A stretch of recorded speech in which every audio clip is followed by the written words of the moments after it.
Bismillahirrahmanirrahim. Innal hamdalillah nahmaduhu wa nasta'inuhu wa nastaghfiruh wa na'udzu billahi min shururi anfusina wa min sayyiati a'malina. Man yahdihillahu fala mudilla lahu wa man yudlilhu fala hadiya lahu. Wa asyhadu an la ilaha illallah wahdahu la syarika lah wa asyhadu anna Muhammadan 'abduhu wa rasuluh amma ba'd. Rabbi shrah li sadri wa yassir li amri wahlul 'uqdatam min lisani yafqahu qawli. Rabbi zidni ilma warzuqni fahma. Allahumma inna nas'aluka ilman nafi'a wa rizqan tayyiba wa amalan mutaqabbala. Assalamualaikum warahmatullahi wabarakatuh. Apa khabar muslimah semuanya? Mudah-mudahan kita berada dalam keadaan kesihatan yang baik. Mudah-mudahan juga dalam keadaan kita yang duduk dalam rumah tu kan, dapatlah kita melebihkan masa untuk mengikuti pengajian-pengajian yang telah diadakan secara online, supaya kita ni dapat manfaatkanlah apa-apa yang ada dan peluang yang diberikan. Lebih-lebih lagi kuliah Ustazah Sakinah kan, sebab dulu kuliah saya ni susah tau, orang nak tengok. Alhamdulillah lah orang kata kan, bila jadi macam ini senang pula nak tengok saya mengajar di apa ni, di dalam kuliah kan. Kalau dulu memang saya ni agak eksklusif, orang kata susah betul, nak kena datang kuliah dia baru boleh tengok macam mana dia mengajar. Jadi sekarang ni bila dah ada manfaat dan peluang ni yang diberikan, rebutlah. Tapi kalau nanti masjid dah buka balik, tak adalah, saya rasa benda ni akan diteruskan oleh saya. Okey, baik. Alhamdulillah, hari ini kita bertemu sekali lagi muslimah di Masjid Al-Muttaqin untuk menyambung perbincangan hadis kita yang minggu lepas. Hadis kita yang ke-29 berkenaan dengan amal yang menyebabkan seseorang masuk ke dalam syurga. Masih ingat lagi hadisnya? Cepat-cepat buka depan tu kan. Muka surat berapa kita? Hari tu kita berhenti di muka surat 272. Okey, so kita akan masuk kepada perenggan yang seterusnya dalam hadis Nabi SAW di sini. Kerana hadisnya agak panjang, jadi pada minggu lepas saya cuma baca pada perenggan yang pertama sahaja. Yang mana boleh kalau kita nak ulang balik ya perbincangan tentang hadis itu, kita bincangkan tentang persoalan Muaz ibn Jabal radhiyallahu an berkenaan dengan amalan yang boleh menyebabkan seseorang masuk ke dalam syurga Allah dan menyebabkan dia juga jauh daripada neraka Allah Subhanahu wa taala. Jadi di situ Nabi SAW memberikan jawapan kepada Muaz ibn Jabal, yang mana Nabi kata kepada Muaz, amalan-amalan yang boleh menyebabkan seseorang masuk ke dalam syurga Allah dan menyebabkan dia juga jauh daripada syurga Allah. Nabi sebutkan, ta'budullaha la tusyriku bihi syai'a, engkau menyembah Allah dan tidak mensyirikkan Allah dengan sesuatu apa pun. Wa tuqimus shalah, yang kedua engkau mendirikan solat. Ketiga, wa tu'tiz zakah, dan engkau menunaikan membayar zakat. Wa tasumu Ramadan, engkau berpuasa di bulan Ramadan. Wa tahujjul bait, dan engkau menunaikan haji. Jadi ada 5 perkara yang Nabi SAW sebutkan pada persoalan yang diajukan oleh Muaz ibn Jabal. Tetapi Nabi tidak hanya berhenti di situ. Okey, Nabi tidak berhenti setakat di situ, bahkan Nabi menyambung jawapan Nabi dengan satu persoalan kepada Muaz ibn Jabal. Itu dikatakan di sini, thumma qala, rujuk ya muka surat 267. Sebelum kita masuk kepada syarah hadisnya, muka surat 267, Nabi SAW pun mengatakan kepada Muaz, thumma qala ala adulluka ala abwabil khair. Nabi tanya apa kepada Muaz?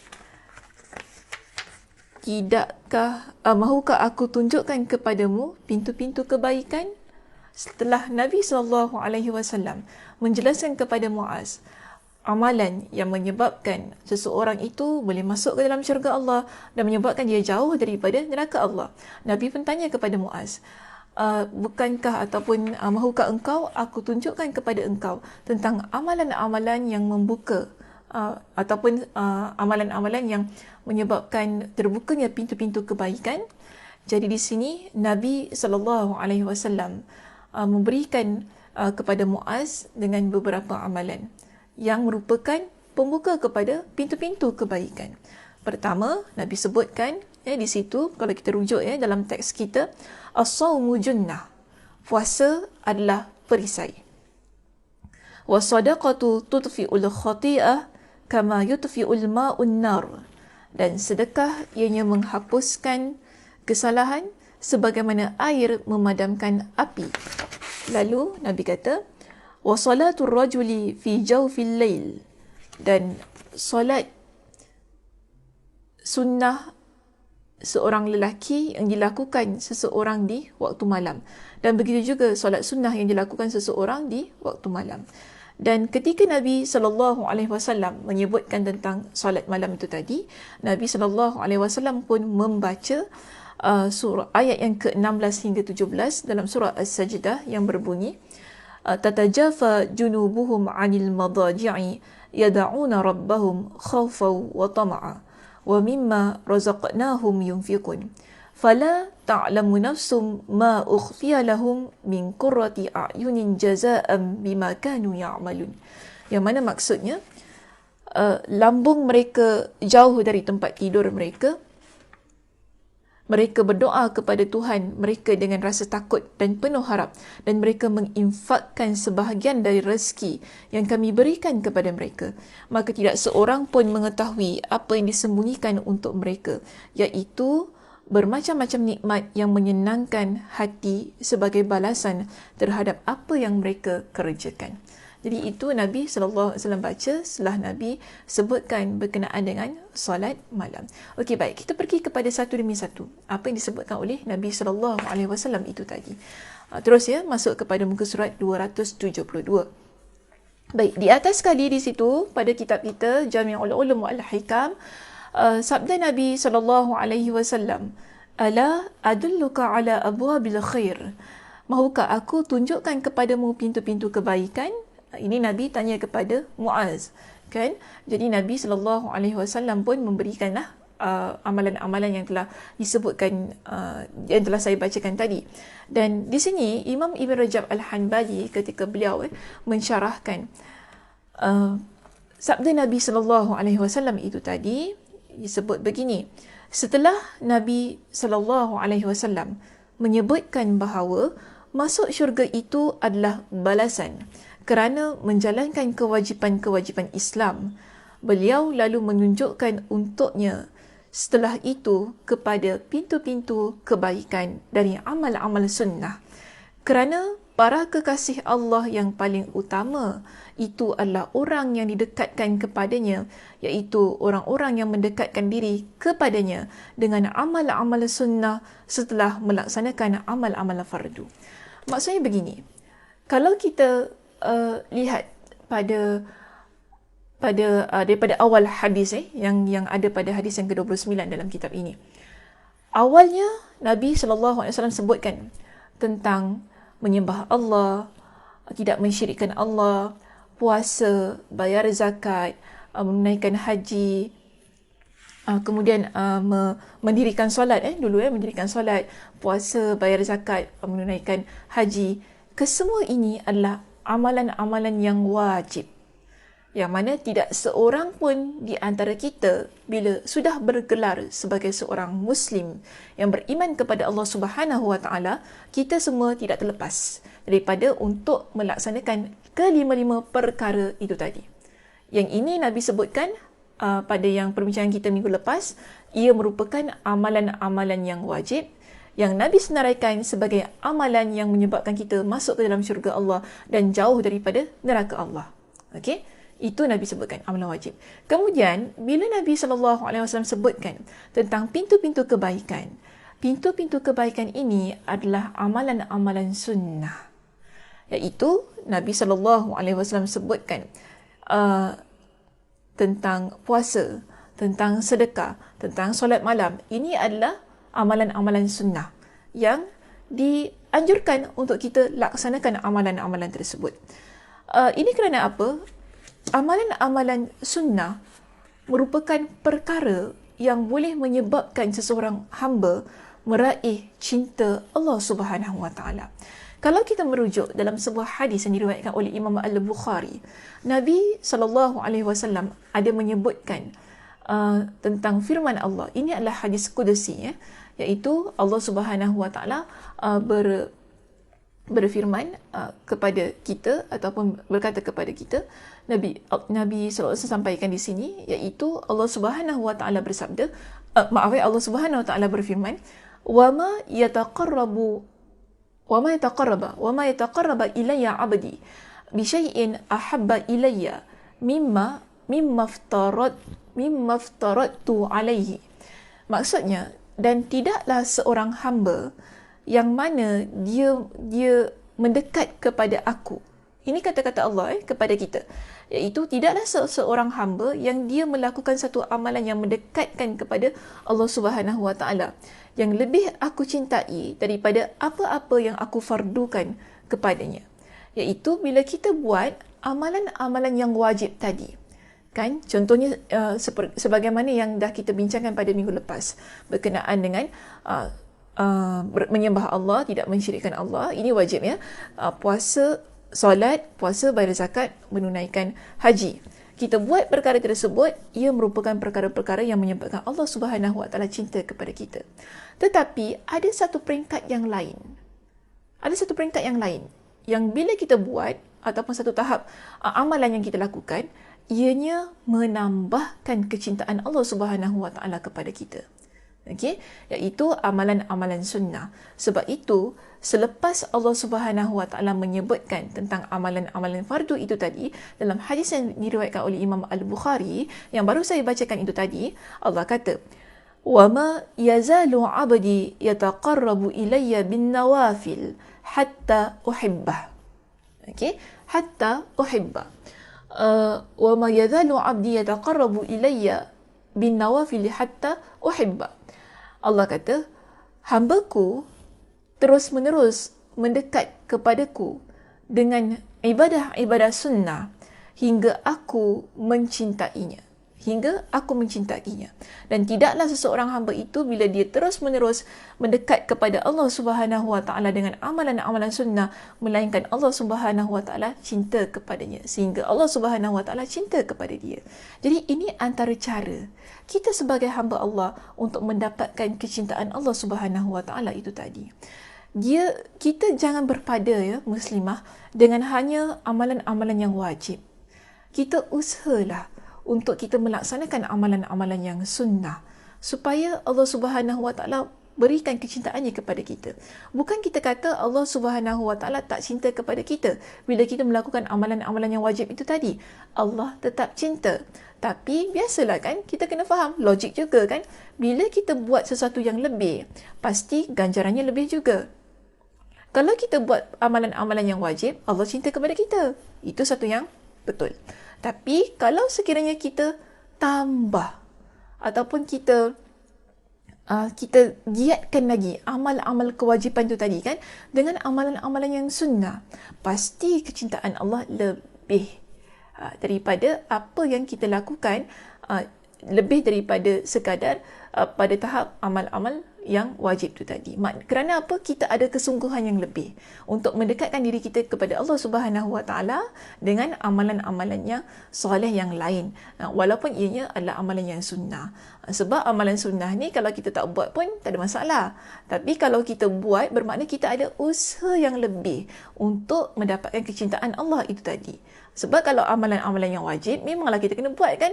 Sebab kita tahu kalau tak buat kita dosa. Jadi nak tak nak kita kena buat.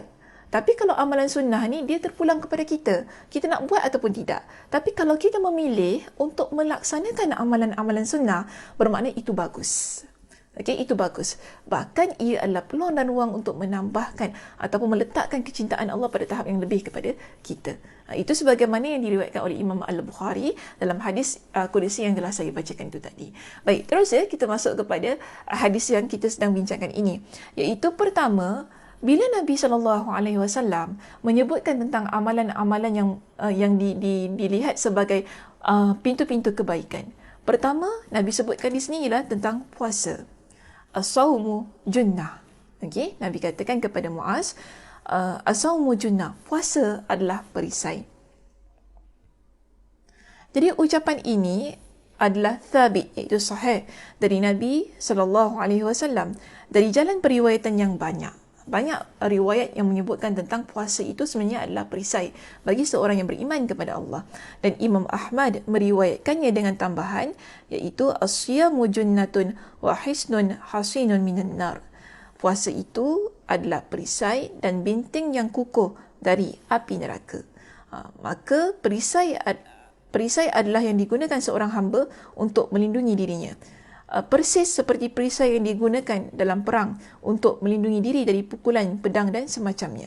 Shield lah kita panggil satu perisai yang kita pegang untuk melindungi diri kita. Jadi bila kita berpuasa, seolah-olah kita meletakkan puasa tu merupakan pendinding ataupun perisai yang menghalang kita daripada perbuatan-perbuatan yang tidak baik. Tapi bagaimana puasa itu mampu menjadi perisai bagi diri kita? Tadi kalau kita kata yang amalan yang wajib ialah puasa di bulan Ramadan. Ini adalah amalan yang wajib. Kemudian kalau kita sebut tentang amalan-amalan yang sunnah, puasa ni maknanya puasa kita Isnin Khamis kan, puasa kita pada hari-hari Ayyamul Bid kita kan.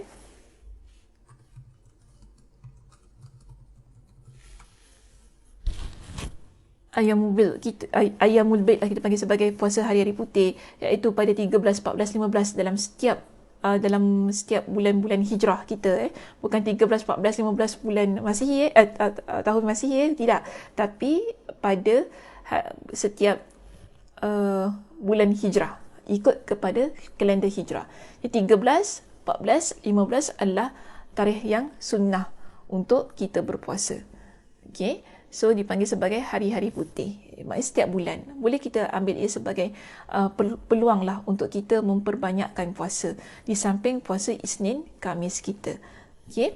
So di situ, bila seseorang dia bergiat ataupun dia banyak melaksanakan amalan-amalan puasa dan dia menjadikan puasa sunnah itu adalah satu amalan untuk mendekatkan dirinya kepada Allah Subhanahu Wa Taala, maka itu tidak menjadi masalah, bahkan itu bagus untuk dirinya. Kerana apa? Orang yang banyak berpuasa, puasa itu tadi dia boleh menjadi perisai dalam kehidupannya. Cuma persoalan kita, bagaimana puasa yang kita laksanakan dengan tujuan untuk mendekatkan diri kita kepada Allah Subhanahu Wa Taala itu tadi mampu menjadi perisai dalam kehidupan kita? Macam mana? Ada siapa-siapa nak jawab? Kalau jawab saya tak dengar lah kan. Kalau dalam kelas seronok ni bincang. Tapi kita lihat begini. Pernah kan kita dengar hadis Nabi SAW yang lain yang Nabi SAW sebutkan? Hadis ini diriwayatkan oleh Imam Abu Daud dengan sanad yang sahih. Disebutkan bahawasanya as-siyamu junnah idza kana ahadukum sha'iman fala yarfuth wala yajhal. Nabi kata, jika salah seorang di antara kalian dia berpuasa, maka bila dia menjadi orang yang berpuasa, fala yarfuth. Okay, kalau boleh salinnya, pertama Nabi sebut fala yarfuth. Kedua Nabi kata wala yajhal. Jangan buat perkara-perkara yang tak baik. Pertama, jangan berkata keji, jangan buat perkara-perkara yang keji. Kan itu maksudnya fala yarfuth. Bila kita berpuasa, bagaimana puasa itu dia menjadi perisai bagi diri kita? Dia bukan hanya sekadar puasa yang lapar dan dahaga. Bukan itu. Puasa yang sia-sia bila dia hanya kita laksanakan, tapi dia hanya menyebabkan kita menjadi orang yang lapar dan dahaga. Itu saja. Tetapi puasa yang bermanfaat bagi diri kita, yang dikatakan sebagai perisai itu tadi, apabila dalam keadaan kita puasa kan, ia menjaga keseluruhan anggota tubuh badan kita. Keseluruhan anggota tubuh badan kita juga turut berpuasa. Okey, sebab itu Nabi kata bila salah seorang di antara kalian dia berpuasa, fala yarfuth, jangan buat perkara-perkara yang keji, wala yajhal, jangan buat perkara-perkara yang bodoh. Bodoh maksudnya perkara yang sia-sia juga, yang tidak bermanfaat bagi diri kita. Bila Nabi kata jangan buat perkara yang keji, bermakna keseluruhan tubuh badan kita. Telinga kita, lidah kita, pandangan kita, kan, hati kita, apa yang kita ucapkan, tindakan kita, semuanya adalah perkara-perkara yang dijaga. Sebab itu puasa menjadi perisai. Kerana kita tak nak ia jadi puasa yang sia-sia. Sayang kan kalau puasa tu dia hanya sekadar menjadi lapar dan dahaga untuk kita. Tapi akhirnya dia adalah puasa yang sia-sia. Kita nak puasa itu memberikan satu ruang dan peluang kepada kita mendidik diri kita menjadi seorang hamba yang makin baik. Makin baik di sisi Allah dan juga makin baik di sisi orang yang di sekitar kita. Okay. Jadi bila puasa tadi, dia menjadi perisai kerana apa? Bila kita menjaga diri kita daripada perbuatan-perbuatan keji dan kita menjaga diri kita daripada melakukan perbuatan-perbuatan yang tidak bermanfaat. Bahkan bukan itu saja. Dalam hadis ini, Nabi SAW juga pesan kepada kita. فَإِنِ امْرُؤٌ قَاتَلَهُ أَوْ شَاتَمَهُ فَلْيَقُلْ إِنِّي صَائِمٌ. Dalam keadaan kita berpuasa tadi, bila ada orang, bila ada orang dia bermusuh dengan kita, dia ajak kita bermusuh dengan kita ataupun bergaduh lah senang kata, au syatamahu, ataupun dia cela kita, dia ucapkan perkataan-perkataan yang tak baik kepada kita. Adakah dalam keadaan kita sebagai seorang yang berpuasa itu tadi kita nak balas balik? Di sini Nabi pesan kepada kita, ucapkanlah inni saim. Sesungguhnya aku berpuasa, sesungguhnya aku berpuasa. Maknanya puasa itu tadi dia menjadi perisai pada diri kita apabila perisai pada diri kita apabila kita ni menjadi orang yang sabar. Dia bukan sahaja kita menjaga anggota badan kita, mata, telinga, mulut, tindakan kita, bila kita berpuasa, tetapi apabila ada orang lain, ada orang lain yang datang, yang cuba bermusuh dengan kita, yang mencela kita, maknanya dia bukan hanya kita saja, tapi bila ada orang lain yang datang kepada kita, cela, buat perkara-perkara yang tak baik kepada kita, kita sabar. Di sinilah yang akan menjadikan puasa itu dia membentuk kepribadian diri kita menjadi seseorang yang terbaik. Dia membina kepribadian dari sudut akhlaknya, tutur katanya, tindakannya, how you respond, how you react, benda-benda itu yang menyebabkan kita menjadi seorang Muslim yang baik. Daripada apa? Melalui puasa itu saja. Dengan puasa itu saja, dia mampu untuk menjadi perisai kepada diri kita sebagai seorang Muslim. So saya harap hal itu jelas. Bagaimana puasa itu tadi dia mampu untuk menjadi perisai. Sebab itu bila kita baca di sini, dalam kitab ini dijelaskan lagi kepada kita berkenaan dengan puasa yang menjadi perisai. Disebutkan, maka perisai adalah yang digunakan seorang hamba untuk melindungi dirinya. Persis seperti perisai yang dia gunakan dalam perang untuk melindungi diri dari pukulan pedang dan semacamnya. Begitu pula puasa akan menjadi perisai bagi pemiliknya dari maksiat-maksiat di dunia. Itu yang tadi saya sebutkan tadi. Puasa dia jadi perisai. Bila kita puasakan tadi, bila Nabi kata orang yang berpuasa dia tak buat perkara yang keji. Ini maknanya kita tak buat benda-benda yang maksiat. Nabi kata dia tidak buat perkara-perkara yang jahal. Maknanya perkara-perkara yang bodoh, perkara-perkara yang tidak bermanfaat. Maknanya kita tahu hal yang maksiat bila kita buat dia tidak memberikan manfaat kepada diri kita, maka puasa tu akan jadi perisai. Jadikan dinding kita agar jangan buat perkara-perkara maksiat. Sebab kita tahu, saya sedang dalam keadaan yang berpuasa. Saya dalam keadaan yang berpuasa, saya tidak mahu puasa saya menjadi perkara yang sia-sia ataupun membatalkan puasa saya, maka saya halang diri saya daripada melakukan perkara-perkara maksiat. Jadi begitu pula puasa akan menjadi perisai bagi pemiliknya dari maksiat-maksiat di dunia. Dan apabila dia memiliki perisai dari maksiat-maksiat tadi maka di akhirat itu akan menjadi perisai baginya dari neraka. Dan jika dia seseorang yang tidak memiliki perisai dari maksiat-maksiat, maka dia juga tidak akan memiliki perisai dari neraka di akhirat. Maknanya, bila kita puasa sebagai seorang Muslim yang beriman kepada Allah, kita melaksanakan amal ibadah puasa tadi. Puasa dia jadi perisai bagi diri kita. Anggaplah ni diri kita. Ini perisai. Dia jadi perisai bagi diri kita. Bila puasa itu menjadi perisai bagi diri kita daripada perkara-perkara kemaksiatan, dia juga menjadi perisai bagi diri kita ataupun shield itu tadi kepada kita daripada neraka Allah Subhanahu Wa Taala.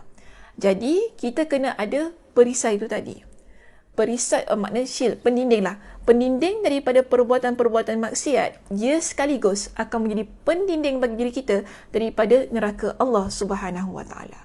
So boleh link kan apa yang Nabi SAW sebutkan kepada Muaz ibn Jabal tentang amalan yang menyebabkan seseorang masuk ke dalam syurga Allah dan seseorang yang dan menyebabkan dia juga jauh daripada neraka Allah.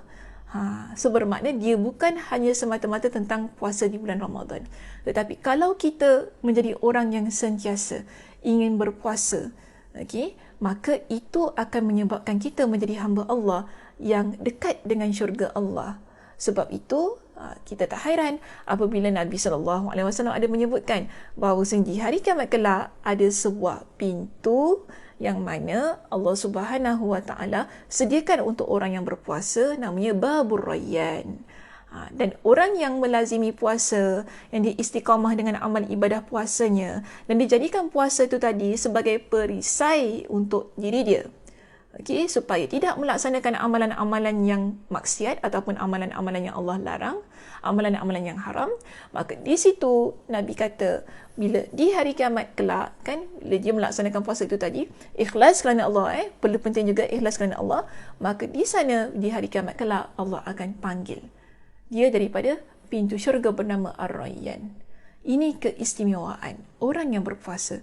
Sebab itu Nabi kata apa? Ia adalah pintu-pintu kebaikan. Habis kita bincang tentang puasa yang menjadi perisai. Masuk kepada perkara yang kedua yang Nabi sebutkan sebagai pintu-pintu kebaikan, iaitu Nabi kata apa? As-sadaqah. As-sadaqatu tutfi'ul khati'ah kama yutfi'ul ma'un nar. Sedekah memadamkan kesalahan sebagaimana air memadamkan api. Jadi kita ada 3 amalan pintu-pintu kebaikan. Satu tadi Nabi sebut ialah tentang puasa sebagai perisai. Kedua ialah nak hilang suara susah. Kedua ialah sedekah. Sedekah yang menghapuskan dosa kita. Sedekah menghapuskan dosa kita. Iaitu di sini ada juga didatangkan kepada kita. Kalau kita buka dalam kitab, kalau kita rujuk dalam kitab yang sedang kita baca ini, ada riwayat daripada Anas radhiyallahu an dari Nabi sallallahu alaihi wasallam,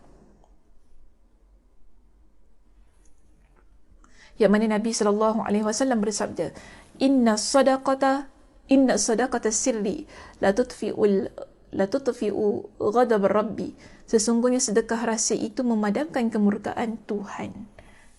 Hadis ini diriwayatkan oleh Imam At-Tirmizi. Sebelum kita masuk kepada hadis yang disebutkan di sinilah berkenaan dengan sedekah yang sedekah yang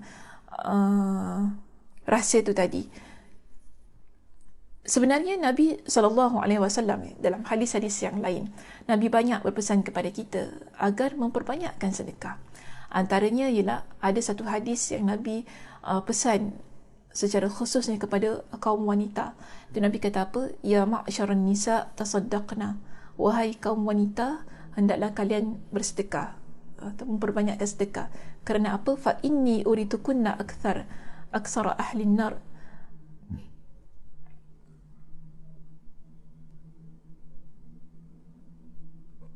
Fa inni uritukunna aktsar ahli nar. Kerana sesungguhnya aku diperlihatkan bahawasanya kalian merupakan di kalangan yang ramai, di kalangan penghuni syurga. Jadi ditanya oleh salah seorang wanita pada masa itu, dia tanya, kenapa kami ni Rasulullah merupakan di kalangan yang ramai ada dalam syurga, di dalam neraka? Nabi kata dengan 2 dosa yang biasa dilakukan oleh wanita, iaitu tukthirnal la'na wa takfurnal ashir. Kalian ni banyak melaknat ni punya lidah kita ni tak, ialah orang perempuan ni memang Allah ciptakan suka banyak bercakap. Suka banyak bercakap kan. Tapi kita gunakanlah kelebihan kita yang banyak bercakap ni untuk perkara-perkara yang bermanfaat. Ini sebagai peringatan kepada diri kita supaya jaga lidah kita ni baik-baik. Jangan kita gunakan kemahiran kelebihan kita yang Allah berikan ini dengan suka bercakap, banyak bercakap ni dengan perkara-perkara yang tidak baik. Kita gunakan lidah kita ni untuk melaknat orang lain, keji orang lain, mengumpat, ngutuk kan, kecam. Ini semua benda-benda yang seharusnya kita jaga agar tidak menjadikan kita atau menjadikan penyebab kepada kita masuk ke dalam neraka Allah Subhanahu Wa Taala. Okey, itu yang pertama. Kedua Nabi sebut ialah kerana kalian ni mengkufuri nikmat pemberian yang suami kalian berikan. Iaitu kita ni menjadi isteri yang tidak bersyukur dengan apa-apa yang suami berikan kepada kita. Okey, jadi di situ ada dua dosa. Dan Nabi SAW pesan kepada kita untuk dua perkara yang menjadi penyebab kepada seorang wanita dia masuk ke dalam neraka Allah Subhanahu Wa Taala itu tadi kan, Nabi memberikan kepada kita dengan solusi. Iaitu macam mana kita ni nak keluarkan diri kita ataupun bersihkan diri kita daripada dosa-dosa itu tadi, ialah Nabi pesan banyakkan sedekah. Di samping kita bertaubat kepada Allah Subhanahu Wa Taala, tapi perbanyakkanlah sedekah. Kerana apa? Dalam hadis yang lain, Nabi SAW pesan kepada kita, ittaqun nar walau bisyikki tamrah. Takutlah kalian dengan api neraka walaupun dengan separuh daripada kurma, satu kurma yang kita ada. Maksudnya takutlah kalian daripada api neraka tu ialah Nabi pesan ialah jaga diri kalian, lindungi diri kalian daripada api neraka. Walaupun kita sedekah dengan separuh daripada sebiji kurma yang kita miliki. Okey? Dan Nabi kata apa? Fa illam tajidu fa bi kalimatin thayyibah. Dan kalau sekiranya kalian tidak memiliki, kan kalau kita tak memiliki apa pun yang nak untuk dijadikan sebagai sedekah, maka jadikanlah kalimat kita yang baik sebagai salah satu bentuk sedekah yang boleh kita lakukan. Cantik agama kita. Mengajarkan kepada kita bahawasanya sedekah ni boleh dibuat dengan pelbagai macam cara. Kalau tak boleh dengan wang ringgit, maknanya buatlah perkara-perkara yang baik. Kan? Sebab itu dalam sebuah hadis yang lain, Nabi SAW ada mengatakan kullu ma'rufin sadaqah. Setiap perkara yang baik boleh dinilai sebagai sedekah. Okay, dan kita ada pernah bincangkan tentang hadis itu, yang mana Nabi tunjukkan perkara-perkara yang kita lakukan yang boleh menyebabkan seseorang itu mendapat pahala sedekah. Antaranya ialah bila kita membantu orang lain, menumpangkan orang lain di atas kenderaannya, itu boleh dianggap sebagai perkara sedekah. Kita mengangkat barang yang ada di pertengahan jalan yang boleh menghalang orang lain, itu juga boleh dianggap sebagai sedekah. Zikir-zikir yang kita ucapkan, itu juga boleh dianggap sebagai sedekah. Kan? Ada banyak perkara-perkara yang boleh dianggap sebagai sedekah. So di sini kita lihat ya, kalau kita lihat dalam hadis ini, Nabi SAW sebutkan itu tadi kan, tentang bagaimana amalan sedekah dia boleh menghapuskan dosa-dosa kita. Dan ini dipanggil sebagai pintu-pintu kebaikan. Sebab itu, kalau kita nak rujuk balik pada hadis yang saya baca tadi, tentang inna sadaqata sirri la tutfi'u ghadabar rabbi. Sesungguhnya sedekah rahsia itu memadamkan kemurkaan Tuhan. Kemudian diriwayatkan dari Ali ibn Al-Husain rahimahullah bahawasanya beliau biasa memikul roti di atas punggungnya, di atas belakangnya di malam hari dan mencari orang-orang miskin di kegelapan malam, dan beliau berkata, sesungguhnya sedekah di kegelapan malam memadamkan kemarahan Tuhan Azza wa Jal. Kita bersedekah, kita keluar ni pada waktu malam, lalu kita bersedekah. Ini contohlah yang ditunjukkan oleh seorang salafus salih di sini, salafus salih di sini, iaitu bila seseorang dia bersedekah dalam keadaan yang orang lain tidak ketahui, maka hal itu boleh menyebabkan terpadamnya kemurkaan Allah Subhanahu Wa Taala kepada diri kita. Atau dengan kata lain, boleh kita kata ia menyebabkan terpadamnya dosa yang kita lakukan, maksiat-maksiat yang kita lakukan. Dia menjadi punca yang menjadi penyebab kita mendapat keampunan Allah Subhanahu Wa Taala. Okay, diampuni oleh Allah Subhanahu Wa Taala. Sebab itu di sini didatangkan kepada kita dengan firman Allah Subhanahu Wa Taala dalam surah Al-Baqarah ayat 271, yang mana Allah Subhanahu Wa Taala berfirman berkenaan dengan sedekah. Allah kata, in tubdu sadaqati fa ni'mahi. Jika kalian menampakkan sedekah-sedekah kalian, maka itu baik. Fa ni'mahi. Boleh saja, tidak menjadi masalah. Wa in tukhfuha wa tu'tuha al-fuqara fa huwa khairul lakum. Dan jika kalian menyembunyikannya dan memberikannya kepada orang-orang fakir, maka itu lebih baik bagi kalian.